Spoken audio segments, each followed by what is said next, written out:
Good morning everyone, welcome to economic times daily news analysis and explanation. So आज है 14 March and day Monday. Cover करेंगे हम economic times को। बाकी अगर आपको ये पीडीएफ चाहिए तो ये आपको हमारे टेलीग्राम ग्रुप पे मिल जाएगी, जिसका लिंक नीचे दिया हुआ है।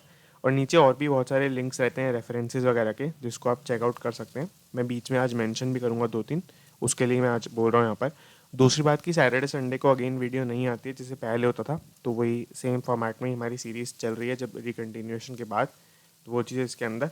दूसरे इसके बाद एक और छोटी सी बात है कि एक मिंट एनालिसिस करके एक न्यू चैनल शुरू हुआ है, जिसको आप ज्वाइन कर सकते हैं। उसका लिंक नीचे दिया हुआ है।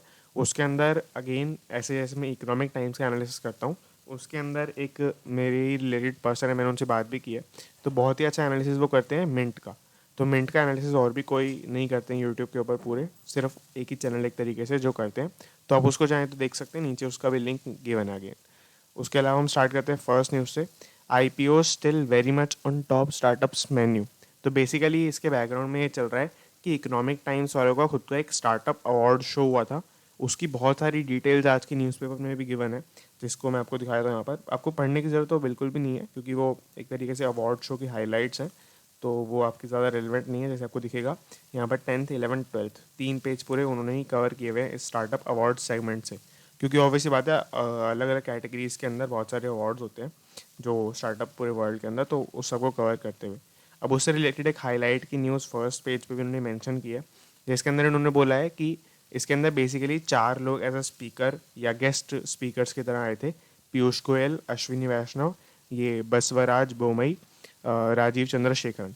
तो बेसिकली इन चारों के बारे में अगर आपको देखना है कि कौन कौन ये हैं, तो पीयूष गोयल मतलब कि मैंने काफ़ी मेंशन भी किया हुआ है, बट अगर आपको देखना है तो पीयूष गोयल जैसे आपको दिखेगा ministry of commerce and industry के मिनिस्टर हैं, कंज्यूमर अफेयर्स के, textile and food and public distribution, तो इसके मिनिस्टर हैं अश्विनी। एक्चुअली 2 अलग अलग मिनिस्ट्रीज़ हैं, पहली कॉमर्स एंड इंडस्ट्री है एंड ये जो बाकी है वो दूसरी है। अश्विनी वैष्णव मिनिस्ट्री फॉर रेलवेज, एक ministry communications and electronics and information technology, ये 3 इंडस्ट्रीज़ के मिनिस्टर हैं। कर्नाटका के CM बसवराजा बोमई एंड राजीव चंद्रशेखर, ये minister of state for skill, minister of state को MOS भी बोलते हैं, तो MOS for skill development and entrepreneurship, इसके ये मिनिस्टर्स हैं। और अश्विनी वैष्णव वाली इंडस्ट्री के अंदर भी ये MOS है। तो आगे चले तो इन्होंने बेसिकली ये स्टेटमेंट दी है कि IPOs still very much on top startups menu. तो यानी कि बेसिकली इतनी वोलेटिलिटी होने के बावजूद मार्केट के अंदर आज के दिन भी टॉप स्टार्टअप्स जो हैं वो अपना IPO निकालने के बारे में सोचते हैं। जैसे कि अभी अगर मैं आपको दिखाऊं तो अभी एक बहुत बड़े आपके स्टार्टअप का IPO आने वाला है, और ये शीट क्या है ये मैं आपको समझाऊंगा। जैसे कि जो मैं बड़े स्टार्टअप की बात कर रहा हूँ वो है आपका रुचि सोया। तो रुचि सोया बहुत बड़ी कंपनी है, उनका IPO आने वाला है। उसके अलावा बहुत ही और पॉपुलर कंपनीज भी हैं जिनके IPO आपके फनल के अंदर हैं, अभी आने वाले हैं। मोबीक्विक जैसे उसके अंदर बड़ी नाम आता है। तो ये सब चीज़ें हैं, तो उनके IPO भी आने वाले हैं। इन सबको रेफर करते हुए बात करते हैं। तो आई होप कोई पूरा समझ में आ गया होगा। अगर हम स्टार्टअप अवार्ड शो की थोड़ी बात करें तो वहाँ पे 175 गेस्ट गैदर हुए थे, और 2 साल के बाद ये इवेंट ऑफलाइन हुआ था वापस से। तो ये भी इनके लिए काफ़ी बड़ी एक हाईलाइट थी। बाकी अगर आपको पढ़ना है तो आप 10th 11th 12th वाले पेजेस पे जा सकते हैं। तो इससे रिलेटेड एक और जो मैंने आपको शीट दिखाई थी बीच में, उसके बारे में मैं थोड़ा एक्सप्लेन कर देता हूँ। ये मैं आपको एक एडिशनल रिसोर्स की तरह प्रोवाइड कर रहा हूँ। नीचे टेलीग्राम ग्रुप का जो अगेन लिंक है उसी के अंदर मैं शेयर करूँगा इसको। तो इसके अंदर क्या है, इसके अंदर 2021 के सभी IPOs यहाँ पर मैंने लिस्ट कर रखे हैं, किस टाइम वो ओपन हुए, कौन सी कंपनी है। और इसके अलावा मैं इसके अंदर एक और चीज़ ऐड करने वाला हूँ कि कौन सी इंडस्ट्री से है ये कंपनी, और लॉट साइज इनका कितना था, इशू प्राइस कितना था, उसके ऊपर आपको रिटर्न कितना मिला। ये मैं एक फॉर्मूला लगाऊंगा, पूरा कैलकुलेट हो जाएगा यहाँ पर। तो वो सब चीज़ें हैं, तो इसको मैंने पूरा प्रोवाइड किया है। इसके अंदर लास्ट आपका जो IPO है वो तो एक्चुअली 2020 का है, क्योंकि ये January 1 2021 को लिस्ट हुआ था। ये भी मैंने इंक्लूड कर दिया है यहाँ पर। तो ये शीट अभी थोड़ी सी इनकम्प्लीट है, मैं इसको कंप्लीट करके आपको नीचे टेलीग्राम ग्रुप के अंदर प्रोवाइड कर दूंगा। तो ये 2022 के इसके अंदर प्रोस्पेक्टिव IPOs वगैरह सब मैंने दिया हुआ है। और ये KN एग्री रिसोर्सेज का ये ब्रोशर, एक तरीके से एडवर्टीजमेंट IPO के बारे में जैसे आता है, वो तो आज इकोनॉमिक टाइम्स में आया भी हुआ है, तो अभी हम उसमें देख लेंगे। और उसके अलावा ये शीट आपको नीचे मिल जाएगी, तो आप उसके लिए ज्वाइन कर सकते हैं। अब आगे चलते हैं सेकंड न्यूज़ के ऊपर। IT department reopening old tax assessments based on algorithm. तो बेसिकली इसके अंदर मैं थोड़ा जूम कर देता हूँ। अब यहाँ पर हुआ क्या है, IT डिपार्टमेंट जो लिखा है सबसे पहले वो क्या है, तो वो आपका इनकम टैक्स डिपार्टमेंट को यहाँ पर रेफर कर रहे हैं। यहाँ पे बोला गया है बेसिकली, वैसे मैं आपको बताया पहले थोड़ा बेसिक प्रोसीजर बताता हूँ कि इनकम टैक्स के अंदर होता क्या है। तो इनकम टैक्स इंडिया के अंदर जैसे काम करता है, तो आपको अपना खुद इनकम टैक्स पूरा कैलकुलेट करके वो देना पड़ता है इनकम टैक्स डिपार्टमेंट में। और उसके अंदर आपने जैसे कैलकुलेट किया, पूरा फॉर्म होता है, फॉर्म को भरना पड़ता है और उसके बाद आपको पेमेंट करनी पड़ती है जितना भी आपका टैक्स अपने अकॉर्डिंग बन रहा होता है। अब ऐसा ज़रूरी नहीं होता कि आप किसी सीए से कैलकुलेट करवाएं, आप खुद भी कर सकते हैं, बट एक असेसी के तरफ से एक फॉर्म जाना ज़रूरी होता है। तो ये बेसिक प्रोसीजर होता है। अब इसके अंदर एक बहुत ही ऑब्वियस सा फ्लॉ कई बार निकल जाता है कि जिस पर्सन ने अपना टैक्स कैलकुलेट किया उसने उसके अंदर कुछ एरर्स कर दिए। अब एरर्स दो लेवल पे होते हैं। पहला होता है कि उसने कोई इनकम उसके अंदर इंक्लूड ही नहीं करी हुई, बट उसके बैंक स्टेटमेंट में या फिर क्योंकि पैन कार्ड आपके आईटी डिपार्टमेंट से लिंक्ड होता है, तो हो सकता है आईटी डिपार्टमेंट के पास एक ऐसी इन्फॉर्मेशन है कि इस पर्सन को यहाँ से इनकम आई है बट इसने ये रिकॉर्ड नहीं कराई है। तो ये एक पहला फ्लॉ होता है। दूसरा फ्लॉ होता है कि उसने कैलकुलेशन में कुछ एरर कर दिया। उसने हो सकता है टैक्स रेट 20% लगा दिया जहाँ पे 30% लगना चाहिए था, तो उसकी वजह से एक एरर हो सकता है। तो ये सब चीज़ें हैं, इसकी वजह से काफ़ी सारे एरर्स हो जाते हैं। फिर आईटी डिपार्टमेंट क्या करता है, फिर वो उसी पर्सन को एक लेटर भेजता है 148 सेक्शन के तहत, 148 section of income tax act के तहत वो ये भेज सकता है लेटर। तो उसके अंदर बेसिकली रीअसेसमेंट का एक नोटिस होता है कि आप अपना रीअसेसमेंट करके भेजो। कभी कभी उसमें रिमार्क्स भी साइन कर देते हैं। रिमार्क्स के अंदर क्या क्या चेंजेस करने हैं उनको वो मेंशन किया जाता है। IT department reopening old tax assessments. Old tax assessments का बेसिकली मैं आपको ओल्ड टैक्स असेसमेंट वापस बाद में लेकर चलूँगा। पहले मैं आपको थोड़े सेक्शंस के बारे में बताता हूँ।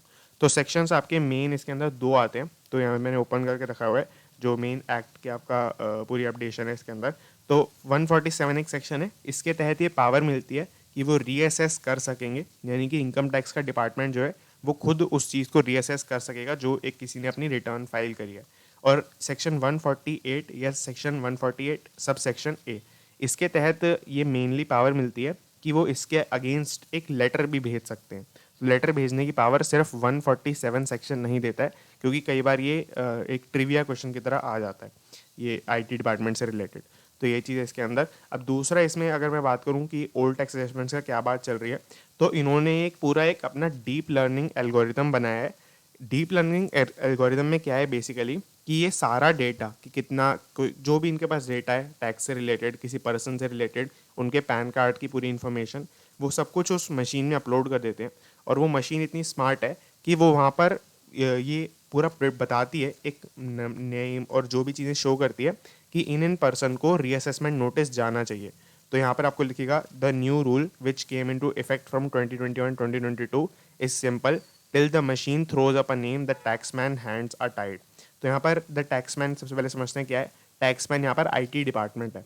तो यहाँ पर जब तक वो मशीन जो है वो कोई भी नाम थ्रो नहीं करेगी, थ्रो मतलब कोई नाम शो नहीं करेगी, तब तक टैक्समैन या आईटी डिपार्टमेंट वाले लोग कुछ नहीं कर सकते। वो सब कुछ उस मशीन पर डिपेंड करेगा। तो उस मशीन की वजह से हुआ क्या है कि आईटी डिपार्टमेंट ने ओल्ड असेसमेंट केसेस को भी रीअसेस करना स्टार्ट कर दिया। इसकी वजह से दो इसके अंदर बुरी चीज़ें और अच्छी चीज़ें हुई हैं। अच्छी चीज़ तो ऑब्वियसली बात है यही है कि यहाँ पर जो भी लोग होंगे उसको अनसेटलिंग लेटर्स वो भेज पाएंगे। अब क्योंकि वो पर्सन के लिए बुरी बात है इसलिए इन्होंने अनसेटलिंग वर्ड यूज़ किया है, बट एक तरीके से आईटी डिपार्टमेंट के लिए या गवर्नमेंट के लिए तो सही बात होगी यहाँ पर, और बहुत ही एफिशिएंटली वो काम कर पाएंगे।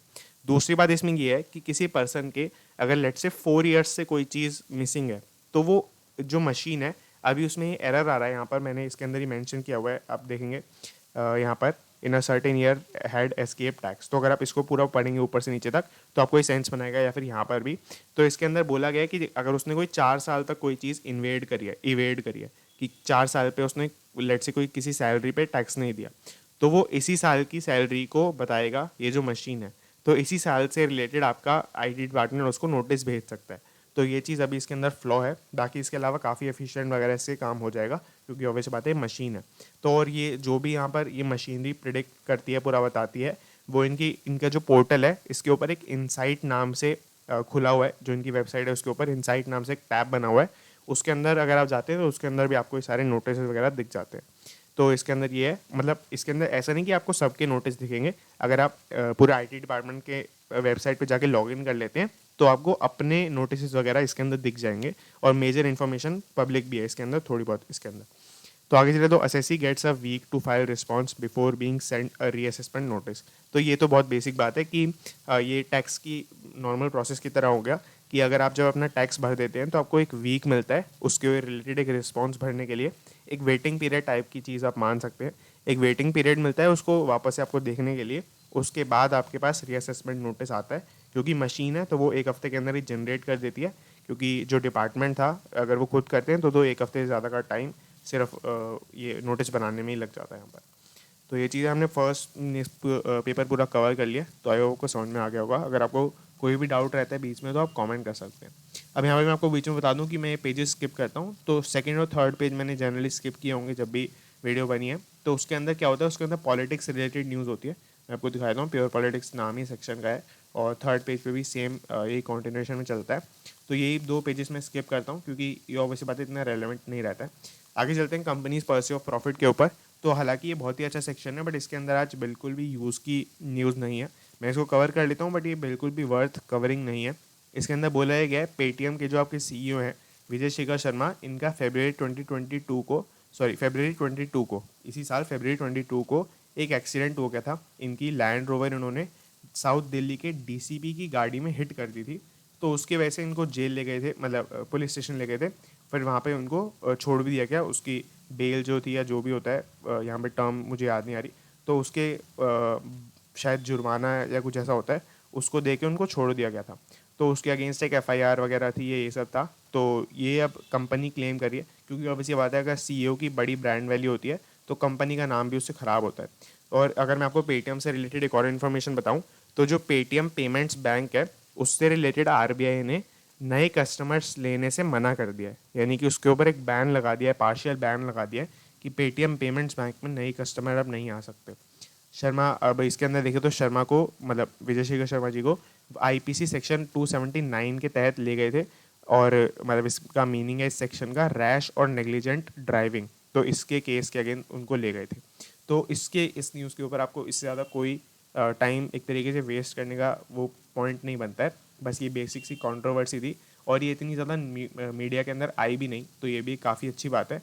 तो अब इसको यहीं पे छोड़ सकते हैं। फरवरी की बात है वैसे भी, अब तो ऑलमोस्ट 1 महीना यहाँ पर हो गया। अब इसके अंदर ये 2 जो न्यूज़ हैं ऊपर आपको दिखेगा, ईटी मार्केट्स का सेक्शन है, बहुत ही इंपॉर्टेंट सेक्शन रहता है। इसके अंदर पहली आपकी जो न्यूज़ है, इसके अंदर देखा है market rebound could hit Fed bomb. तो इसके अंदर बेसिकली निफ्टी की बात कर रहे हैं। निफ्टी के बहुत सारे ऐसे टेक्निकल एनालिसिस वाली टिप्स यहाँ पर आती रहती है, टिप्स ही बोलूँगा मैं इसको, क्योंकि इसके अंदर क्या बताया जाता है कि रीबाउंड जैसे कब होगा मार्केट का, या फिर मार्केट के अंदर करेक्शन कितनी दिनों में आ सकता है, कितना कितना लेवल्स पे करेक्शन आ सकता है वगैरह वगैरह। अब यहाँ पर आपको दिखेगा ये मेन लाइन यहाँ से स्टार्ट होती है, द निफ्टी वाले जो लास्ट लाइन के अंदर लिखा है, the Nifty which close eight 630.45 on Friday. Friday की क्लोजिंग वैल्यू होती है, क्योंकि आप सभी को पता होगा सैटरडे संडे को मार्केट बंद रहता है, तो फ्राइडे की क्लोजिंग वैल्यू इन्होंने कोट किया है, is likely to find resistance at 16,850 and 17,000। तो बेसिकली रेजिस्टेंस का क्या मीनिंग होता है? रेजिस्टेंस का मीनिंग होता है एक अपर लिमिट सॉर्ट ऑफ चीज़, यानी कि अगर एक चार्ट ऐसे चल रहा है, मैं यहाँ पे ऊपर बताता हूँ थोड़ा, तो अगर यहाँ पे अगर कोई चार्ट है वो इस तरीके से चल रहा है, तो उसका जो भी एक अपर लिमिट होती है जिसको ब्रेक कर पा रहा है या नहीं कर पा रहा है कभी कभी, तो वो रेजिस्टेंस होता है। तो जनरली बोला जाता है कि 2 लिमिट्स होती है एक्चुअली, रेजिस्टेंस और नीचे सपोर्ट। तो कोई अगर स्टॉक है वो अगर अपना रेजिस्टेंस ब्रेक कर देता है तो वो और ऊपर जाएगा। अगर कोई स्टॉक है वो अपना सपोर्ट तोड़ देता है, नीचे ले आता है, तो वो और नीचे जाएगा। अगर वो इसके बीच में ही ट्रैवल करता है तो उसको साइडवेज ट्रेंड बोलते हैं, वो काफ़ी वोलाटाइल मार्केट को दर्शाता है। तो ये चीज़ है इसके अंदर। आगे चले तो यहाँ पर if the bullish momentum reverses, यानी कि आज के टाइम पे जो बुलिश मोमेंटम चल रहा है, यानी कि लोग बाय ज़्यादा कर रहे हैं, सेल कम कर रहे हैं, इससे रिलेटेड एक और हम न्यूज़ देखने वाले नीचे। Analyst see finding the index finding support at 16,200, यानी कि अगर ऐसा उल्टा हो जाता है, जो ऐसा चल रहा है उससे रिलेटेड ऐसी चीज़ें नहीं रह पाती हैं, यानी कि लोग खरीदना बंद कर देते हैं या फिर बेचना शुरू कर देते हैं, तो 16,200 के आसपास सपोर्ट बन जाएगा, जो कि काफ़ी क्लोज है आज की जो फ्राइडे की क्लोजिंग लेवल्स से उससे। तो ये चीज़ आयोगा को पूरी क्लियर हो गई होगी। आगे चलते हैं, market bottom slipping away after years of dip buying. तो एक काफ़ी इंपॉर्टेंट न्यूज़ है। इसके अंदर एक कॉन्सेप्ट आता है बाय द डिप का, तो मैं पहले आपको यही बताता हूँ, क्योंकि इसके बिना ये पूरी न्यूज़ नहीं समझ में आएगी। तो पहले मैं आपको ये बताता हूँ, ये मैंने ओपन कर रखा है, इन्वेस्टोपीडिया का ये पेज है, ये वैसे भी बहुत ही अच्छा पेज रहता है, तो ये आपको देखना चाहिए कभी कभी। निफ्टी की अगर हम वैसे बात कर लें तो 0.2% ये गेन हुआ है, जो कि बहुत ही मार्जिनल गेन था। जो फ्राइडे की आपकी क्लोजिंग वैल्यू थी वही यहाँ पे आपको दिखेगी। आगे चले तो बाय द डिप, जो मैं आपको सुनाना चाह रहा था, बाय द डिप का मीनिंग होता है कि आप जैसे कोई असेट चल रहा है, आपको मान लेते हैं HDFC बैंक बाय करना है, HDFC बैंक आपको बाय करना है, बट आपने ये देखा कि बहुत वोलेटिलिटी चल रही है मार्केट के अंदर, आप जैसे मान लेते हैं पोर्टल पे गए, आपने देखा 2 घंटे पहले अगर मैं लेता इसको तो मुझे मान लेते 50 रुपीज़ नीचे मिल रहा था। बट अगर आपको एक बहुत ही बड़े अमाउंट का लेना है, मान लेते हैं आपको 100 शेयर्स लेने हैं, तो आपके लिए वो 50 रुपीज़ की वैल्यू भी 5,000 या 50,000 इतनी बड़ी भी बन सकती है अगर आपको उतने शेयर्स लेने। तो तो अगर आपको ज़्यादा अमाउंट ऑफ ट्रेडिंग करनी है तो उसकी वजह से होता क्या है कि एक एक रुपीज़ में आपको डिफरेंस अगर मिल जाता है कभी कभी तो बेनिफिट प्रोवाइड कर देता है। तो यही चीज़ बाय द डिप होती है कि आप वेट करते हैं कि थोड़ा नीचे आ जाए प्राइस, थोड़ा सा डिस्काउंट मिल जाए, जितना डिस्काउंट आपको जनरली बारगेन पे मिलता है कि मतलब आप कोई चीज़ फिजिकली बाय करने चाहते हैं, उसके अंदर आप बारगेनिंग करके जितना थोड़ा बहुत डिस्काउंट ले पाते हैं, अगर आपको वो किसी एसेट में मिल जाता है थोड़ा टाइम वेट करके, तो उसको बाय द डिप बोलते हैं कि आपने जैसे डिप हुआ आपने बाय कर लिया, जो शॉर्ट टर्म छोटा सा नीचे आपका वोलेटिलिटी आई तो आपने बाय कर लिया, और इसी के बेसिस पे अपने एक तरीके से बेनिफिट उठा लिया मार्केट का और न्यू लोअर प्राइस पे आपने बाय कर लिया ताकि आपको एक बड़ी वैल्यू यहाँ पर मिल सके। अगर आपको बहुत ही लॉन्ग टर्म के लिए होल्ड करके रखना है तो भी हो सकता है आपको इसमें काफ़ी अच्छा बेनिफिट मिल जाए, बट इतना ज़्यादा बेनिफिट अगर लॉन्ग टर्म में देखें तो नहीं मिलता है। और इसीलिए इस सेगमेंट आपके टेक्निकल एनालिसिस के लिए अंदर कवर्ड है, क्योंकि टेक्निकल एनालिसिस आपकी थोड़ी शॉर्ट टर्म चीज़ों से रिलेटेड बात करता है।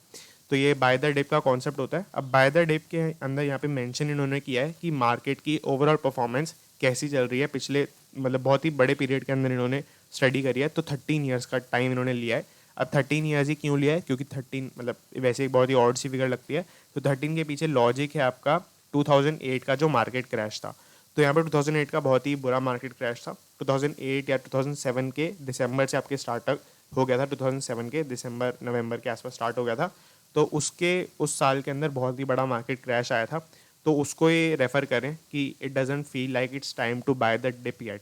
तो मतलब होता है कि जब स्टॉक थोड़ा बहुत नीचे जा रहा होता है तो कभी कभी जो सही लोग होते हैं या जो थोड़ा एक्सपीरियंस लोग होते हैं वो खरीद लेते हैं, बट जो थोड़े नूबी लोग होते हैं जो थोड़ा कम एक्सपीरियंस होता है तो वो ये स्टेटमेंट कई बार बोल देते हैं कि अभी मुझे नहीं लगता कि अभी ये इतने पे रहेगा, अभी मुझे लगता है और गिरेगा, या फिर अभी मुझे लगता है कि ये बढ़ने वाला है तो मैं जब खरीदूंगा तो बढ़ जाएगा। ये सब बातें चलती हैं, तो उसके लिए उन्होंने एक फ़नी वे में लिख दिया है। तो ये चीज़ इन्होंने रेफ़र करी है। Stocks hit there financial crisis bottom. तो यही है कि 2008 में अभी सभी आपके ऑलमोस्ट स्टॉक्स ने अपना बॉटम हिट कर लिया था उस टाइम पर, and 2 years out from the Covid capitulation. यानी कि आज के टाइम जब हम 2 years ऑलमोस्ट हो गए हैं कोविड को, और आपके बुल रन को भी एक तरीके से 2 years हो गए हैं, लगातार बुल रन चल ही रहा है, आपके दिसंबर वगैरह के अंदर से गिरने लगा है, बट उसके अलावा आपका मार्केट इजी परफॉर्म कर रहा है। तो वो चीज़ है इसके अंदर। Hopping March will be a month when a spiralling market find this floor. यानी कि एक अच्छा फ्लोर मतलब ये जो मैंने आपको ऊपर समझाया था, इसके अंदर आपका जो नीचे वाला ये प्राइस था एस, दैट इज सपोर्ट, तो उसको आप फ्लोर भी बोल सकते हैं। तो फ्लोर आपका एक बेस लेवल वाली चीज़ हो गई कि अभी जो मार्केट में थोड़ा बहुत करेक्शन हो रहा है उसके अंदर, जैसे आपको यहाँ पे भी दिखेगा कि निफ्टी 16,200 पे इनकी एक्सपेक्टेशन है। तो ये सारी एक्सपेक्टेशन एक ही तरफ फ्लाई करती हैं कि अगर 16,200 के आसपास एक अच्छा सपोर्ट बेसिकली यहाँ पर निफ्टी को मिल सकता है। यहाँ पे इन्होंने S&P का एग्जांपल कोट किया है। अब S&P 500 की वैल्यू हमें ज़्यादा नहीं पता रहती, हम चेक भी नहीं करते हैं, तो इसलिए मैं ये नहीं समझाऊंगा, हालांकि मैं समझा ही देता हूँ, बहुत ही ईजी है। तो S&P 500 आपका यूएस का एक बहुत ही बड़ा इंडेक्स है। इसके अंदर 500 कंपनीज आती हैं टॉप यूएस की। तो ये चीज़ है। अब इसके अंदर इनका जब 2020 के बाद एक इनका जो सबसे बड़ा टम्बल था, टम्बल मतलब कि सबसे बड़ा फॉल जिस दिन इनका हुआ था उसके नेक्स्ट डे ही सबसे बड़ी रैली हुई थी। तो मतलब बोला ही जा रहा है कि मार्केट बहुत ही वोलेटाइल है, और ऐसी जो फ्लोर है वो इंडिया के अंदर मिलना इजी है, यूरोपियन या आपके अमेरिकन मार्केट्स के अंदर ही मिलना मुश्किल है, क्योंकि वहाँ पे ज़्यादा वोलेटिलिटी आज की डेट में चल रही है। उसका बहुत बड़ा रीज़न तो आपका पूरा रशिया वाला कॉन्फ्लिक्ट भी है, आपका उसकी वजह से ऑयल जो इफेक्ट पड़ा वो भी है, बहुत सारे फैक्टर्स इसके अंदर रहते हैं। After a long period of no volatility we have got so much volatility. ये आपकी यूएस के ही एक फंड मैनेजर ने कहा है, जो कि बहुत पॉपुलर है वैसे भी, सारा हंट उनका नाम है, और ये पोर्टफोलियो मैनेजर हैं। इनका मेरे ख्याल से फेसबुक पेज है शायद, जो बहुत ही पॉपुलर है। तो आई होप को पूरा क्लियर हो गया होगा। अब हम आगे चलते हैं नेक्स्ट न्यूज़ के ऊपर। तो इस पेज के ऊपर अगेन कोई न्यूज़ नहीं है, इससे रिलेटेड है, ये आपको न्यूज़ पढ़ने की बिल्कुल ज़रूरत नहीं है। इसके अंदर बोला गया म्यूचुअल फंड के अंदर किस किस सेक्टर के अंदर किस कंपनी के अंदर कितनी ट्रेडिंग हुई है, ये सब बताया गया, जो कि बिल्कुल रेलिवेंट खास नहीं है, मतलब सुनाने वाली कोई चीज़ कम से कम इसके अंदर नहीं आती है। तो आगे चलते हैं। As foreign investors exit, locals choose to stay put in equities. तो यहाँ पर बेसिकली कि फॉरेन इन्वेस्टर्स जो हैं वो म्यूचुअल फंड, जो इक्विटी रिलेटेड म्यूचुअल फंड है उससे रिलेटेड ये पूरी न्यूज़ है। अब किसी को इक्विटी नहीं पता, तो इक्विटी में आपके इक्विटी शेयर्स आते हैं, जो कंपनी की मेन आपके शेयर होल्डर्स होते हैं उनकी बात कर रहे हैं, तो वो आते हैं इसके अंदर। तो फॉरेन इन्वेस्टर्स एग्जिट कर रहे हैं, मतलब वो अपना सेल आउट कर रहे हैं अपने लोड को, और लोकल्स मतलब इंडिया के लोग जो हैं वो खरीद रहे हैं इक्विटी म्यूचुअल फंड्स को। ये पूरी न्यूज़ का कंक्लूजन इन्होंने हेडलाइन के अंदर दिया हुआ है। अब इसके अंदर दो बातें आती हैं, पहली तो आपकी फॉरेन से रिलेटेड, तो उसके अंदर अगर आप देखेंगे यहाँ पर ट्रेंड्स इन म्यूचुअल फंड, ये जो म्यूचुअल फंड लिखा है वो आपकी ब्लैक लाइन है, ब्लैक लाइन जो आपकी इंडियन म्यूचुअल फंड की बात करते हैं। तो इंडियन म्यूचुअल फंड का ग्राफ एक तरीके से इंक्रीज पर है, यानी कि ज़्यादा से ज़्यादा इन्वेस्टमेंट इसके अंदर हो रही है। और अगर आप दूसरा रेड ग्राफ देखते हैं तो वो एफपीआई को दर्शाता है। एफपीआई मतलब होता है आपका फॉरेन पोर्टफोलियो इन्वेस्टमेंट। मैं यहाँ पे लिख देता हूँ अगर आपको किसी को नोट करना है।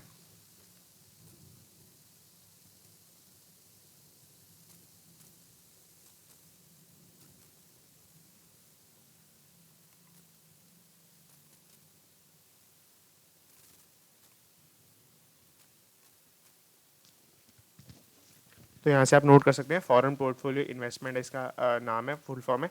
तो एफपीआई में आपका ये आता है, इसका मीनिंग है कि बाहर से जो लोग यहाँ पे इन्वेस्ट करते हैं म्यूचुअल फंड की फॉर्म में इक्विटीज़ के अंदर, तो ये आपका ग्राफ नीचे जाता जा रहा है, इसीलिए ये दर्शाता है कि फॉरेन इन्वेस्टर्स एग्जिट कर रहे हैं। उसके अगेन बहुत सारे रीजंस हैं, एक वन ऑफ द सबसे बड़ा रीज़न यही है कि उनके खुद के मार्केट के अंदर बहुत वोलेटिलिटी चल रही है, तो वो चाहते हैं कि वहाँ पे स्टेबलाइज करें। तो वहाँ की गवर्नमेंट और जो प्रोटैगनिस्ट हैं वो बोल रहे हैं कि आप यहाँ पे ज़्यादा इन्वेस्टमेंट करें, ताकि कम से कम एक मार्केट आपका स्टेबलाइज हो सके।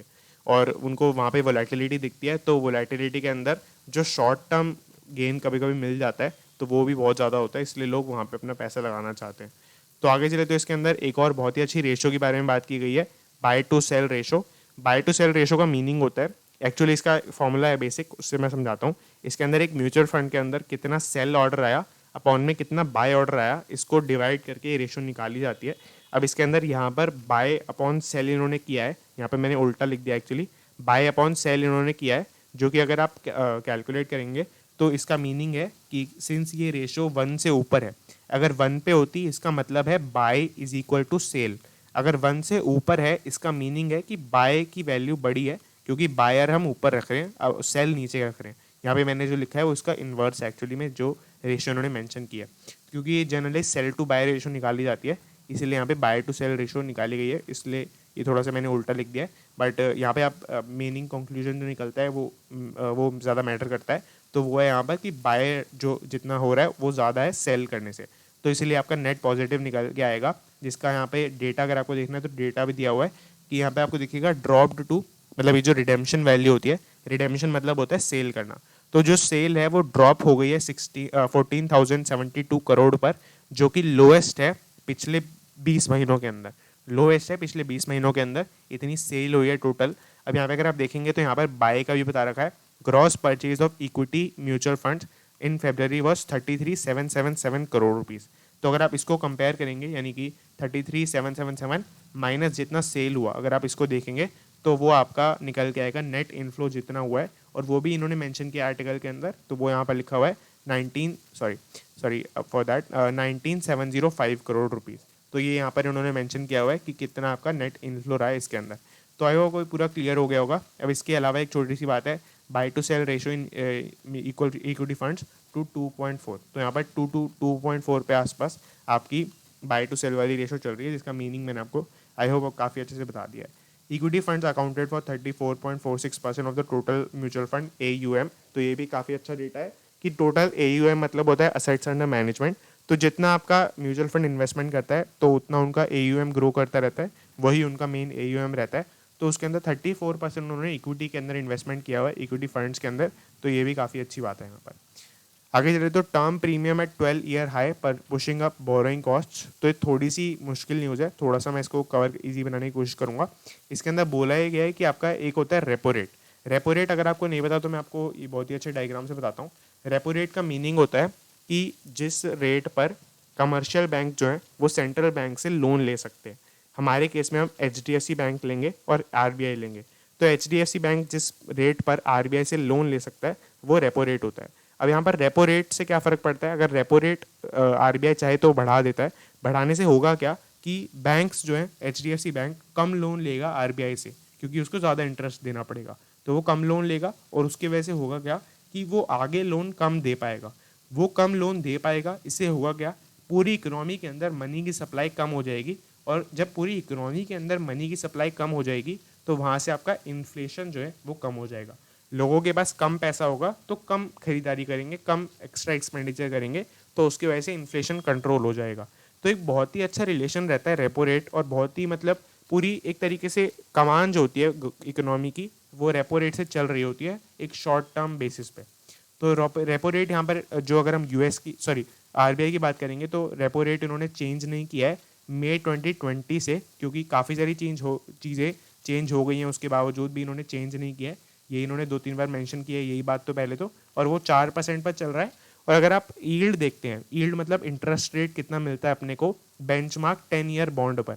10 ईयर बॉन्ड का मीनिंग बहुत बेसिक है कि एक तरीके से लोन है। अगर आप 10 साल के लिए गवर्नमेंट के बॉन्ड में पैसा डालते हैं तो उसके ऊपर आपको कितना इंटरेस्ट मिलता है, तो वो आपका आज की डेट में 5.85% पर चल रहा है।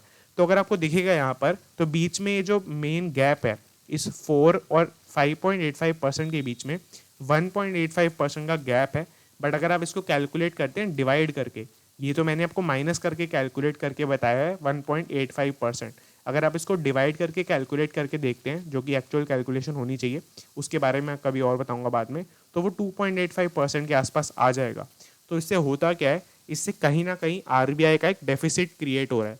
जितना आरबीआई देना चाहता है, यानी कि जितना वो अपने इस लोन वाले उस इंटरेस्ट रेट पर दे रहा है गवर्नमेंट को या लोगों को, तो उस लोगों से वो जितना ले रहा है वो कम है। तो उसकी वजह से 2.85% का गैप आ रहा है, जिससे कहीं ना कहीं आरबीआई डेफिसिट के अंदर जा रहा है या गवर्नमेंट डेफिसिट के अंदर जा रही है। तो इसके ऊपर क्रिटिसाइज किया गया है पूरे इस आर्टिकल के अंदर।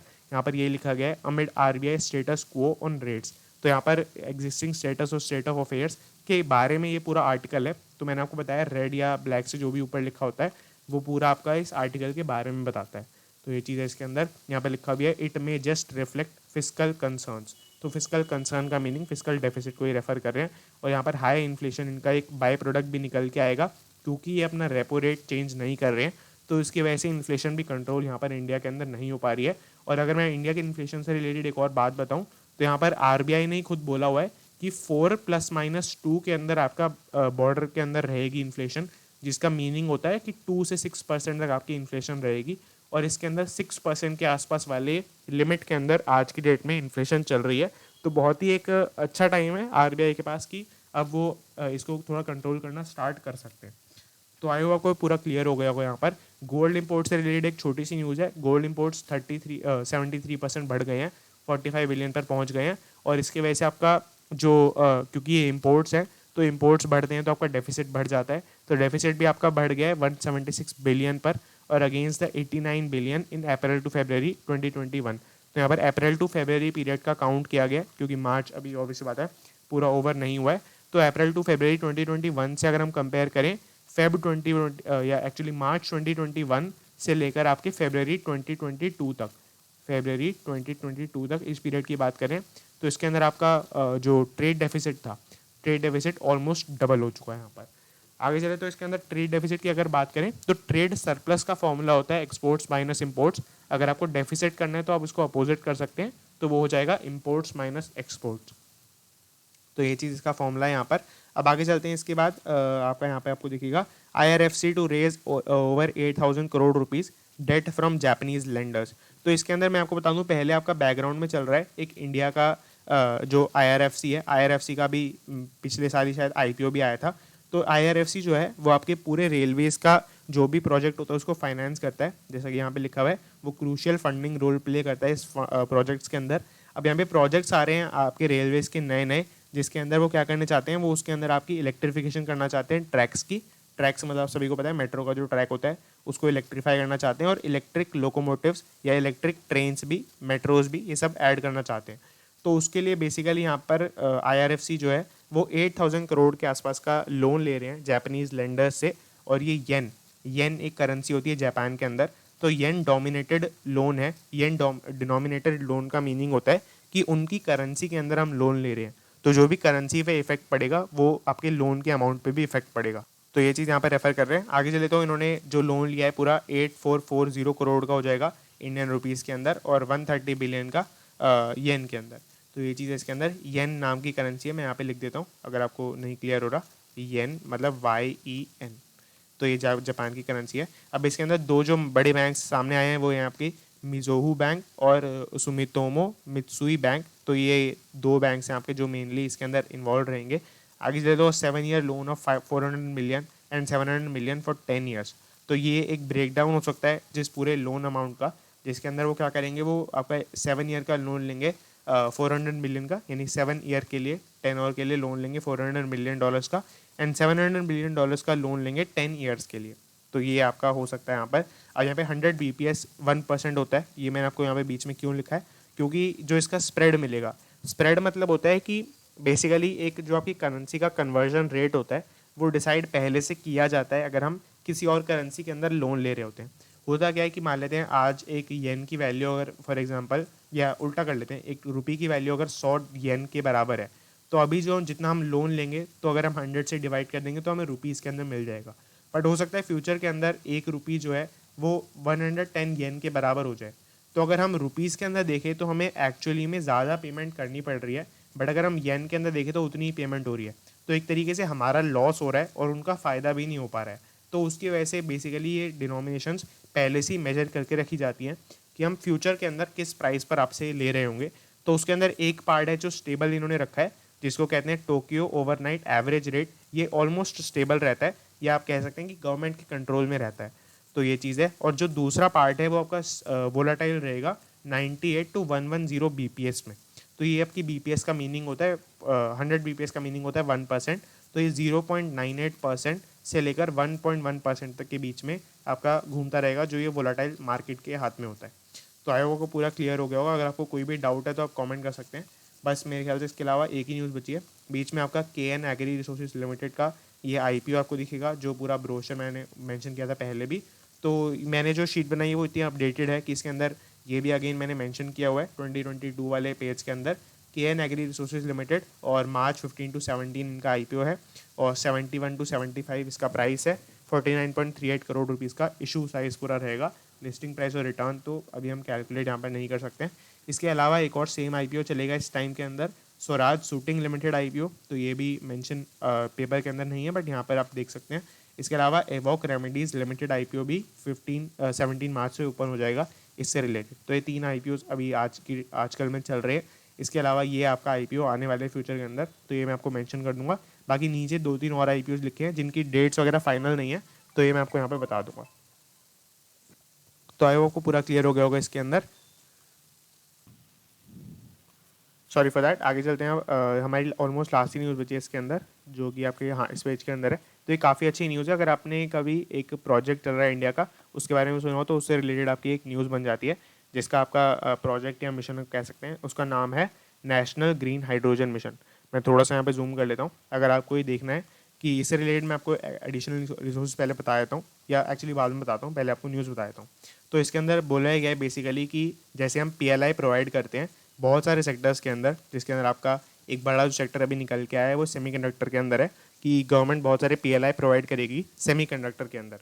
अगर आपको PLI नहीं पता तो PLI का मीनिंग होता है प्रोडक्शन लिंक्ड इंसेंटिव, यानी कि जितना आप प्रोड्यूस करते हैं उसके बेसिस पे आपको एक इंसेंटिव देती है गवर्नमेंट। एक लिमिट कई बार सेट कर देती है गवर्नमेंट कि अगर आप इससे ऊपर प्रोड्यूस करते हैं तो आपको कुछ बेनिफिट मिल रहा होगा। तो PLI के जैसे ही SOPs होते हैं, स्टैंडर्ड ऑपरेटिंग प्रोसीजर्स, तो अगर आप ये उतना ही वही क्राइटेरिया वगैरह मीट कर लेते हैं हाइड्रोजन और अमोनिया की प्रोडक्शन के अंदर, जो भी कंपनीज इसके अंदर इन्वॉल्व है, तो उनको ये ऑफर दिया जाएगा अगर वो कुछ कुछ क्राइटेरियाज मीट कर लेती हैं, कुछ एक स्टैंडर्ड प्रोसीजर से ये काम बनाती हैं पूरा। तो अगर उससे क्या होगा कि उससे गवर्नमेंट उनको कुछ बेनिफिट प्रोवाइड करेगी। तो यहाँ पर बोला गया है the government could offer incentive akin का मैंने मीनिंग मेंशन नहीं किया, इसका मीनिंग बहुत बेसिक है। इसका मीनिंग होता है सिंपल, या सॉरी इसका मीनिंग होता है सिमिलर। तो जो सिमिलर इंसेंटिव्स प्रोवाइड करेगी जैसा वो PLI स्कीम के अंदर करती है, टू प्रमोट डोमेस्टिक प्रोडक्शन, यानी कि यहाँ पे प्रोडक्शन हो, ये प्रमोट करेगी। दूसरा है एक्सपोर्ट। तो ये हो सकता है जैसे बेनिफिट होते हैं कि कोई एक्सपोर्ट पे एक्सपोर्ट ड्यूटी ना लगाना, या फिर डोमेस्टिक प्रोडक्शन के अंदर कोई एक्साइज ड्यूटी ना लगाना। तो ऐसे कई बेनिफिट्स प्रोवाइड कर सकते हैं ग्रीन हाइड्रोजन और अमोनिया की प्रोडक्शन के अंदर। तो इसकी आपका एक पार्ट रहेगा नेशनल ग्रीन हाइड्रोजन मिशन का, जिसके बारे में अगर आपको जानना है तो आपको मैं 2 रिसोर्सेज बताऊंगा। एक तो आपका अगर आपको पढ़ना है तो यहाँ पर आपको दिखेगा PIB की जो आपका मिनिस्ट्री ऑफ पावर है उसकी एक प्रेस रिलीज़ है, ये आपको दिखेगी। इसका लिंक मैं हो सकता है नीचे डाल दूंगा, तो ये आप देख सकते हैं। बट ये थोड़ा सा साइंटिफिक है, तो इसमें मैंने कुछ भी पॉइंट आपको समझाया नहीं है, क्योंकि मतलब ये मेरी भी एक लिमिटेड नॉलेज के अंदर आएगा। और दूसरी बात, एक 2021 की ये वीडियो है आपकी स्टडी IQ एजुकेशन के द्वारा, तो ये आप देख सकते हैं, ये भी बहुत ही एक शानदार वीडियो है। पूरे मिशन को इन्होंने काफ़ी अच्छे से इसके अंदर समझाया है। तो ये चीज़ इसके अंदर थोड़ी सी पुरानी वीडियो है, बट हाँ ये यूज़फुल बहुत है आज के टाइम के लिए ना। इनका गोल ये है यहाँ पर कि अगर ये 5 ईयर्स तक सपोर्ट करते हैं इंडस्ट्रीज़ को, तो ये 10 MMTPA तक इसके अंदर बता सकते हैं। तो 10 MMTPA का क्या मीनिंग होता है? ये एक वैल्यू है, एक यूनिट है, जिसके अंदर इसका मीनिंग होता है million metric tons per annum. तो इतना ऑर्डर जनरेट कर सकते हैं, यानी कि इतने आपके एक्सपोर्ट्स जनरेट करा पाएंगे अगर इंडिया के वो 5 साल तक इन कंपनीज को सपोर्ट करते हैं।